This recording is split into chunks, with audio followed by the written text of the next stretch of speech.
दुर्भाग्य से जब एक साहसिक निर्णय देश के संसद सत्र को लेकर के किया जाता है और संसद सत्र प्रारंभ होने के ठीक एक दिन पहले इस प्रकार की एक सनसनीखेज चीजों को परोस करके समाज में एक विषाक्त वातावरण पैदा करने का जो कुत्सित प्रयास हो रहा है, राजनीति के घटते हुए गिरते हुए स्तर को प्रदर्शित करता है।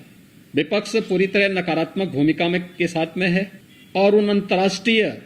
साजिशों का शिकार जाने अनजाने में हो रहा है, जो अंतर्राष्ट्रीय साजिश किसी न किसी रूप में भारत को अस्थिर करना चाहते हैं, भारत को किसी न किसी रूप में अस्त व्यस्त करना चाहते हैं। ये कोई पहली घटना नहीं है। याद करिए, जो अभी कुछ वर्ष पहले 2020 में प्रारंभ में अमेरिका के राष्ट्रपति की भारत विजिट के दौरान उनके दिल्ली पहुंचने के साथ ही दिल्ली के अंदर हुआ भीषण दंगा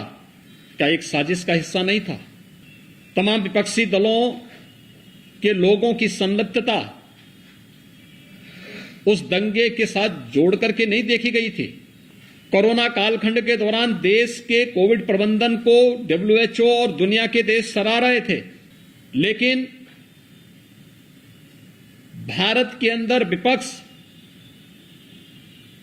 एक ऐसा माहौल बनाने का प्रयास कर रहा था जैसे कि सरकार इन सभी चीजों से अनभिज्ञ है और महामारी से लोग मर रहे हैं। अंतर्राष्ट्रीय स्तर पर भारत की छवि को खराब करने, भारत को अस्थिर करने के लिए जिन मंसूबों के साथ विपक्ष कार्य कर रहा है, यह अत्यंत दुर्भाग्यपूर्ण है। अनेक ऐसे अवसर आए हैं जब भी देश के अंदर कोई महत्वपूर्ण कार्यक्रम होता है, उससे पहले विपक्ष किसी न किसी साजिश का शिकार होकर के देश के खिलाफ या दुनिया के अंदर भारत के खिलाफ माहौल बनाने के लिए किसी न किसी षड्यंत्र का पार्ट बन जाता है। संसद का यह सत्र अत्यंत महत्वपूर्ण सत्र था और मुझे तो आश्चर्य होता है, यह परिपाटी रही है संसद सत्र में, क्योंकि लगभग 19-20 वर्षों तक संसद के अंदर कार्य करने के लिए का मुझे अवसर प्राप्त हुआ था। भारत के लोकतंत्र की सबसे महत्वपूर्ण प्रहरी और सबसे महत्वपूर्ण स्तंभ देश का संसद है। एक आम नागरिक की आवाज को उस मंच के माध्यम से हम देश के सामने रखते हैं और संसद की परिपाटी रही है कि मंत्रिमंडल के गठन पुनर्गठन के साथ माननीय प्रधानमंत्री के द्वारा नए मंत्रियों का परिचय संसद से कराया जाता है, संसद सदस्यों से कराया जाता है। आपने देखा होगा मंत्रिमंडल के परिचय के कार्यक्रम में ग्रामीण पृष्ठभूमि से जुड़े हुए अनुसूचित जाति, जनजाति, पिछड़ी जाति और उन तबकों से जुड़े हुए मंत्री काफी बड़े पैमाने पर बने हैं, जिन्होंने देश की आजादी के बाद कभी भी नेतृत्व नहीं देखा था। आज जब उस तबके को नेतृत्व दिया गया, उन्हें आगे बढ़ने के लिए एक अवसर प्रधानमंत्री जी ने दिया और उन सभी माननीय मंत्रियों के परिचय संसद सत्र प्रारंभ होने के साथ ही संसद के अंदर होता। विपक्ष कोई रास नहीं आया। संसद एक मंच होता है अपनी बात को रखने का, लेकिन शोरगुल का शिकार हम संसद को बना लें, ये लोकतंत्र का गला घोंटने जैसा है। ये लोकतंत्र के साथ खिलवाड़ है और ये लगातार विपक्ष कर रहा है। आपने देखा होगा किसान आंदोलन के नाम पर किस तरीके से देश के खिलाफ साजिशें रची जाती हैं, कैसे किसान को समुदाय में मत और मजहब के साथ जोड़ करके देख करके उनके माध्यम से भड़काऊ और देश विरोधी कृत्यों को आगे बढ़ाने की छूट दी जाती है। विपक्ष उनके साथ खड़ा होता हुआ दिखाई देता है। ये नकारात्मक राजनीति से न देश का कल्याण होने वाला है और न विपक्ष का ही और न जनता जनार्दन का ही। इस प्रकार की नकारात्मक राजनीति देश के अंदर वातावरण को विषाक्त जरूर करेगी, भारत की छवि को अंतर्राष्ट्रीय स्तर पर खराब भी जरूर करेगी। कोरोना कालखंड के अंदर विपक्ष की इस नकारात्मक रवैये के कारण भारत की छवि पहले काफी आहत हुई, लेकिन अपनी नकारात्मकता से विपक्ष आज भी बाज नहीं आ रहा है। तथ्यहीन झूठे आरोप लगा लगा करके देश के एक यशस्वी नेतृत्व को बदनाम करना, भारत की छवि को, अपने देश की छवि को लगातार निरंतर धूमिल करना, ये विपक्ष के एजेंडे का हिस्सा बन चुका है। उनके कुत्सित मंशाएं कभी पूरी नहीं होंगी। जनता जनार्दन समय आने पर उन्हें फिर से जवाब देगा,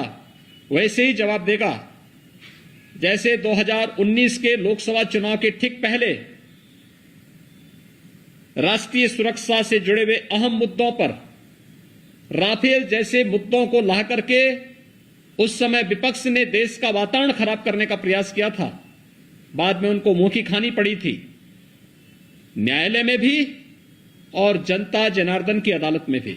इस बार फिर से संसद सत्र के इस महत्वपूर्ण मुद्दे पर,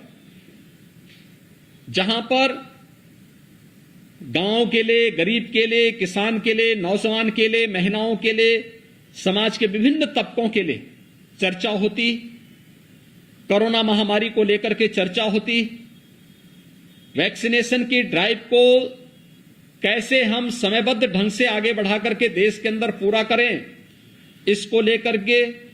इस सदी की इस महामारी से निपटने में सामूहिकता का क्या प्रभाव हो सकता है, इन सब मुद्दों पर जहां एक सार्थक चर्चा का मंच संसद होता, चर्चा का मंच न बना करके शोरगुल और केवल आरोप प्रत्यारोप के साथ ही तथ्यहीन और झूठे आरोप, मनगढ़ंत आरोप लगा करके देश की छवि को भी धूमिल करने का जो कुत्सित प्रयास हो रहा है, ये कभी मंशाएं विपक्ष की पूरी नहीं होंगी। इस प्रकार के मनगढ़ंत और तथ्यहीन आरोपों को एक सिरे से खारिज किया जाना चाहिए। देश की जनता मांग कर रही है कि विपक्ष कोरोना कालखंड में जो एक विषाक्त वातावरण विपक्ष ने बनाया था देश के अंदर, दुनिया के अंदर देश की छवि को खराब करने का कुत्सित कार्य किया था, उसको लेकर के भी और संसद सत्र की कार्रवाई को निर्बाध और निर्विघ्न संपन्न करवाने में योगदान देने की बजाय अपनी इस नकारात्मकता के कारण जनपक्ष से जुड़े हुए, जनता से जुड़े हुए ज्वलंत मुद्दों को संसद में न उठने देना, ये आम नागरिक के जीवन के साथ खिलवाड़ है। विपक्ष को इस बात के लिए जनता जनार्दन से और देश से माफी मांगनी चाहिए।